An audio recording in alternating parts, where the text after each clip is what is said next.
Poštovanje, moje ime je Žarko Petrović. Danas hoću da iskomentarišem onaj upitnik koje smo pustili sinoć, juče. Odgovorilo je, čini mi se, 180 ili 120 ljudi, što je super brojka. Pitanje je bilo koji je vaš stav, šta mislite, da li je bitno i da li je potrebno klijentima koji imaju dijagnostifikovanu psihozu ili poremećaj ličnosti eksplicitno i jasno reći koji poremećaj imaju. U jednom rečenicom pokušao da zahvatim činjenicu da ovde ne podrazumevamo specifične situacije. Znači, situacija ako se proceni da je neko suviše osetljiv, da ima, recimo, imperativ, ako ja imam to i to, ja ću da se ubijem, ja bla bla bla. Naravno, čovjek mora da bude obazriv, tu se uopšte ne postavlja pitanje i tu veštine, iskustvo lekara, psihijatra, psihologa dolazi da proceni da li je nešto potrebno ili nije potrebno da se obelodani i kaže. 70% ljudi, čini mi se možda 70%, možda malo više, je reklo da je potrebno. Mali broj, 2-3-5% ljudi je reklo ne i 25% je reklo ne znam. To znači da je većina za obelodanjivanje, odnosno da je ljudima potrebno reći šta imaju problem. Sad, ljudi su pitali šta je moj stav. Ja ću da vam kažem šta je moj stav i uporedit ću vam tu ideju i koncept, odnosno moj stav sa državnom praksom. Ne u cilju da bi vam rekao da je kod mene bolje ovako nego onako, nego kako ko radi i kako u odnosu na šta stav o tome varira. Moj lični stav jeste da klijentima koji su psihički dovoljno stabilni da mogu da podnesu kažem mišljenje o dijagnozi. Ja za određene stvari se usko specijalizovan i to mogu da prepoznam po bela dana. Neuroze su ono čime se ja bavim, neuroze mogu da vam saopštim. Što se tiče psihoza, mogu da dijagnostifikujem, ali nisam ekspert, znači one malo teže slučajeve i neki tako problematične, nemam dovoljno iskustva da mogu da kažem da sa ogromnom, znači to je 99,9% sigurnosti mogu da ovo dijagnostifikujem, ali uglavnom ono što dijagnostifikujem kao psihozu i prosledim psihijatrima bude to. Što se tiče poremećaja ličnosti, ista stvar, ja se ne bavim poremećima ličnosti, pa nisam ni nešto mnogo vičan u dijagnostifikovanju specifičnih malo težih slučajeva. Što se tiče ovih klasičnih, to mogu da prepoznam i to je to, onda usmerim na kolege koji se bave.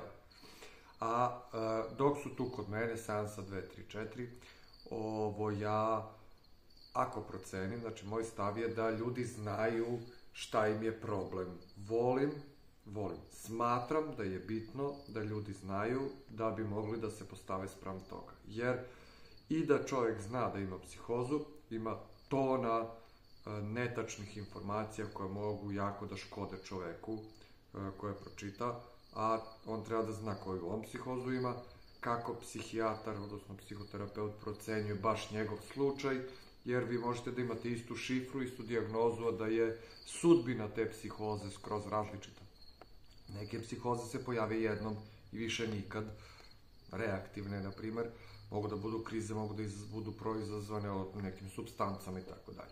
Imate psihoze koje se ponavljaju 4-5 puta i ima veliko propadanje, tu je mnogo loša situacija, tu se ide obazrivo i daje se nada, bude se pozitivan i optimističan, jer se i tu dešavaju čuda. Ja nisam bio svedok, ali znam, kolege su mi pričale, da neke hebefrene šizofrenije, to je jako teška šizofrenija koja kreće jako rano, krene sa 17-18 i očekuje se u 45-50 godina demenca, da u 25 godina se zaustavi i da to što je malo oštećeno, ostane oštećeno od psihičkih funkcija, ali osoba se zaustavi tu i od tog momenta do kraja života funkcioniše, što znači da već sa 27-8 godina je na tom nivou da on može da bude i zapošljen i da radi, da ima porodicu i sve ostalo. Takve stvari se dešavaju i svedok sam i u mojoj okolini takvih slučajeva. Znači, smatram da je potrebno reći ako je sve ono klasično legi artis ide kako ide. Zašto ponekad dobiju ljudi različite dijagnoze kao šifre kad odu u državne institucije? Ono što bih volao da vi shvatite, a to je da malo branimo državni aparat. Vi morate da shvatite da psihijatri, psiholozi, lekari, osim ovog dela gde treba da vam pomognu, postoji i pravni i taj zakonski okvir koji mora da se ispoštuje. Tu je neka birokratija i tako dalje. I sad, svaki put kad vam lekar prepiše lek, on zapravo zadužuje i uzima pare od Zavoda za zdravstvenu zaštitu. On mora da opravda taj lek nekom dijagnozom.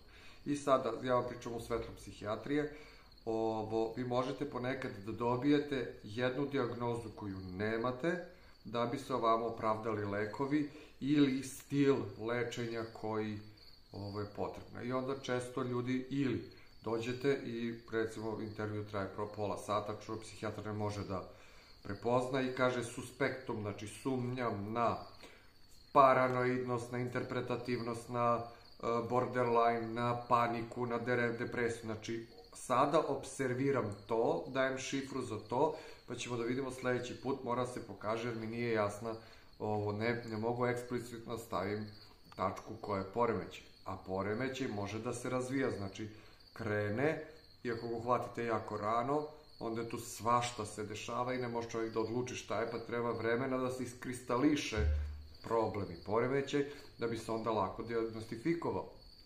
U tom kontekstu neki ljudi mogu kažu, meni su dali pogrešnu šifru, pogrešnu dijagnozu, možda je to urađeno namerno, da bi se opravdale neke stvari u sistemu, jer sistem je komplikovan i zahteva ne samo čistu dijagnostiku, zahteva i da se opravdaju te usluge, jer psihijatri rade na usluge i moraju da imaju određeni broj usluga, ako imaju mali broj usluga, a oni ih zatvaraju i oduzimaju. Znači, nemate klijente, oduzimamo vam prostorije, selimo vas u lošije delove i tako dalje. Tako da treba da razumete i tu stvar da oni, dajući te stvari, oni se bore za uslove rada u kojima rade, kako bi egzistirali, kako bi im bilo bolji kvalitetni. Drugo, manje će para da dobijaju za te stvari koje oni koriste, novac će da ode na druge, recimo hirurgiju. To je jako bitno da shvatite. Tako da često psihijatri kada vidite nalaz, mislite da nema pojma, a zapravo on egzaktno zna šta radi i to tako treba, jer je to način kako se tu radi. Privilegija mog posla jeste da ja nemam takvu vrstu konsekvenciji, nikog niješta ne tražim, ne uzimam, zajmim, pozajmljujem, zadužujem i onda ja ne moram da pravdam svojim nalazima bilo šta i onda kroz psihoterapijski proces čovjek može da ima više vremena samo za psihoterapiju, bez te birokratije, može da se posveti i može da bude fokusiran. To su prednosti psihoterapije, zato psihoterapija nije pogodna za državni sistem, jer onda dođe mnogo skupa, neisplativa, jednostavno taj broj usluga ne može da se isprati. Znači, ja sam stava da treba se kaže dijagnoza, ograđujem se od specifičnih situacija, zašto se dešava da dobijate različite dijagnoze ili ponekad dijagnoze se daju da bi se opravdali određeni lekovi koji stvarno deluju i koji su odlični.